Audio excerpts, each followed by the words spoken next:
पुरानी कहानी है जिसमें बहुत बड़ी सीख छिपी है।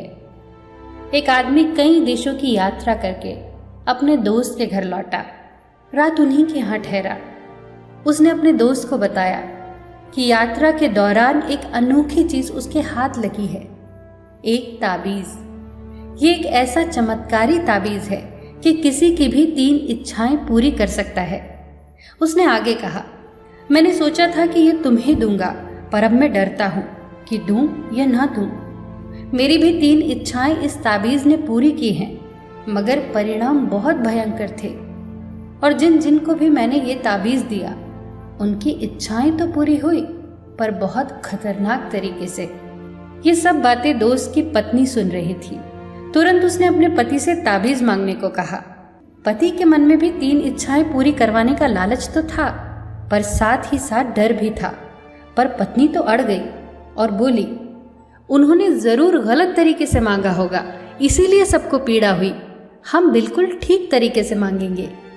आखिरकार उन दोनों के हाथ में था वो ताबीज। सोच में पड़ गए कि क्या मांगे।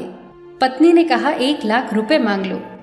उस समय 1 लाख रुपए बहुत बड़ी बात थी। आखिरकार दोनों ने मिलकर मांग ही लिए 1 लाख रुपए।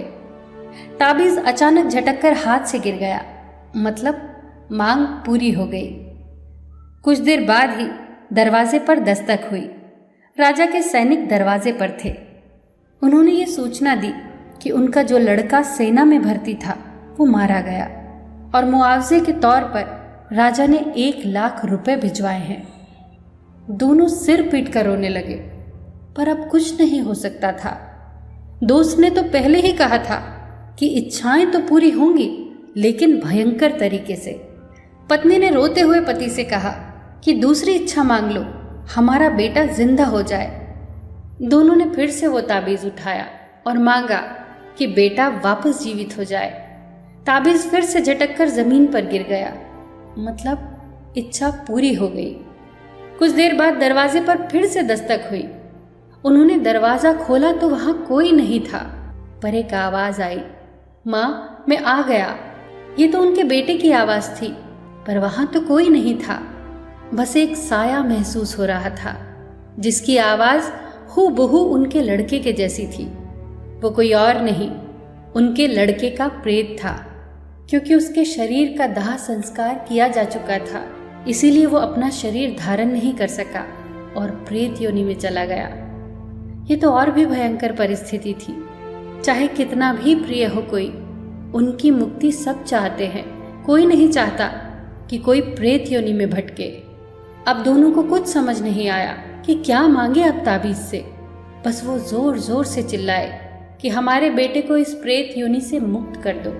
और ये कहते हुए उन्होंने ताबीज बहुत दूर फेंक दिया। दोस्तों, हम हमेशा मांगते हैं क्योंकि हमें वो चाहिए, चाहे वो हमारे लिए अच्छा हो या ना हो। वो जो बैठा है ना ऊपर, वो अदृश्य शक्ति, वो चाहे जो भी हो, वो जानता है कि हमारे लिए क्या सही है और क्या गलत। उससे वो मत मांगिए जो हमें चाहिए, उसे हमें वो देने दीजिए जो हमारे लिए सही है। एक समझदार व्यक्ति ईश्वर से कभी नहीं कहता कि मेरी प्रार्थना पूरी कर। वो हमेशा यही कहता है कि जो तेरी मर्जी है वही करना। बस एक बात याद रखिए, आपकी हर चाल के बाद अगली चाल वो चलता है, वो ऊपर बैठा बाजीगर। आपकी चाल आपकी पसंद कहलाती है और उसकी चाल परिणाम। बस अपना कर्म करिए और सब कुछ छोड़ दीजिए उसके ऊपर।